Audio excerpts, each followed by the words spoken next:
Okay, so I'm out on the land and I'm collecting these fragments of, they're from the clay bowls, containers that our ancestors who were brought here and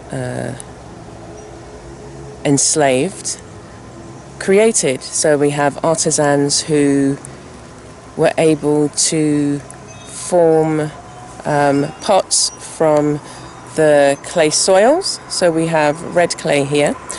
And the pots were used for various things, to hold water, to hold other things.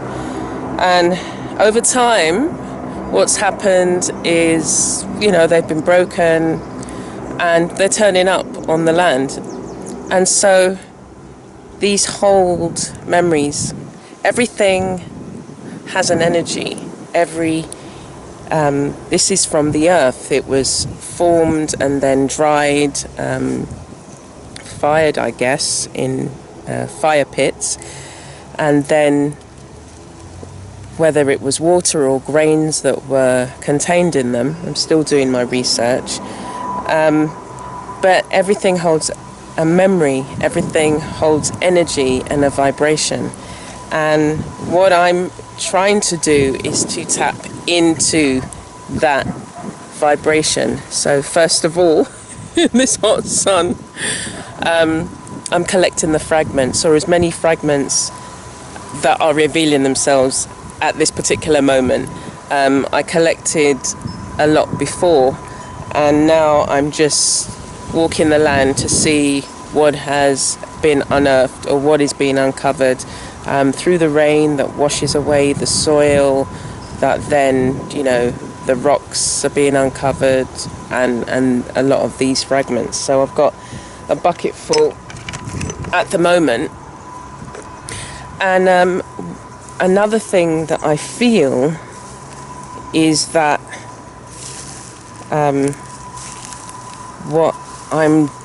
one of the things I feel that I'm doing is challenging the landscape. That came to me, that it's not only the landscape, this land, this environment, but the landscape of our minds, of our hearts, that so many things happen to us over time that I'm going to sit down for a moment.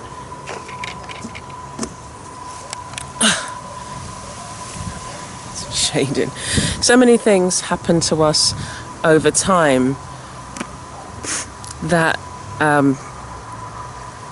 again, it's only until we look back and reflect that we're able to see the variety of things that happened and how it impacted on us, and whether or not we choose to keep what we've uncovered as a truth or reveal what could be conceived as a hidden truth, that now it's unearthed, it unlocks a part of our lives that frees us to do our heart's calling.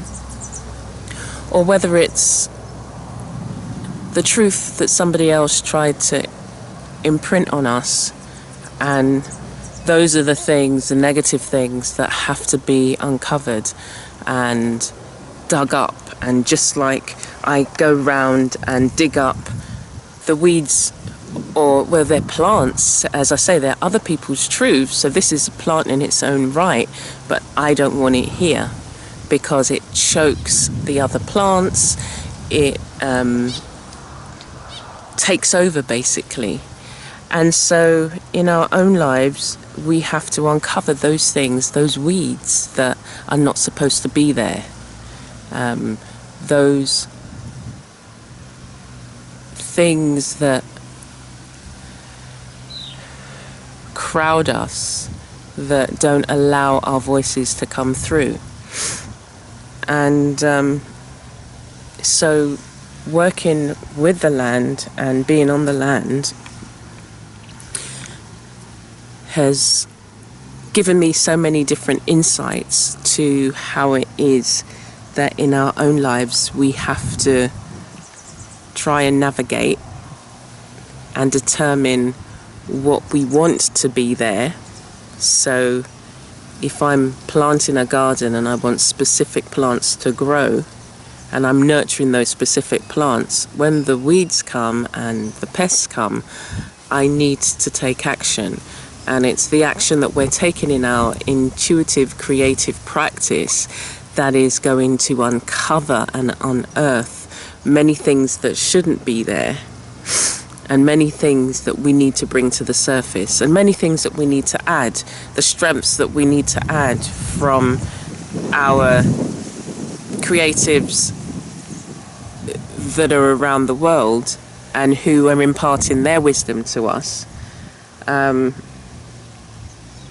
to enable us to grow into that which we should be. And it's not for me to determine what you should be, it's that place of balance within you. It's finding that place of balance, but it's a continuous work. So I'm going to continue to collect these fragments, and so many as I look, there's just so many that seem to pop to the surface that say, tell my story, and that's what it is. We're telling our stories, we're sitting in our truths, we're owning our power, because it is a power that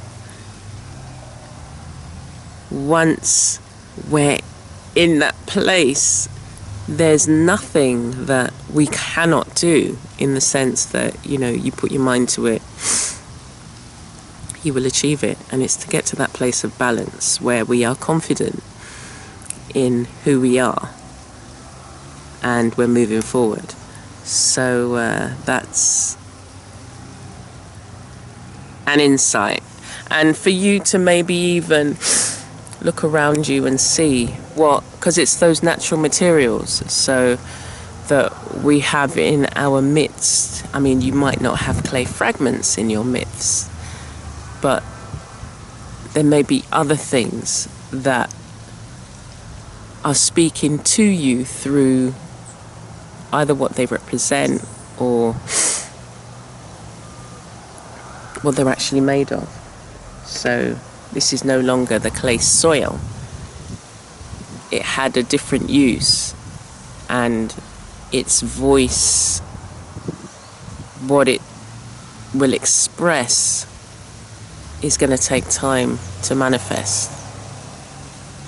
So you have to give yourself time as well, and you have to do the work and uncover and,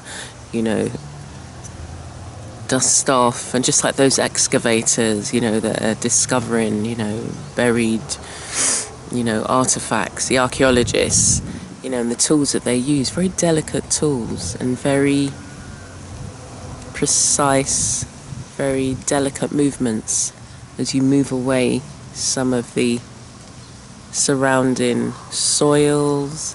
It takes time. So we're going to give ourselves the time. Okay.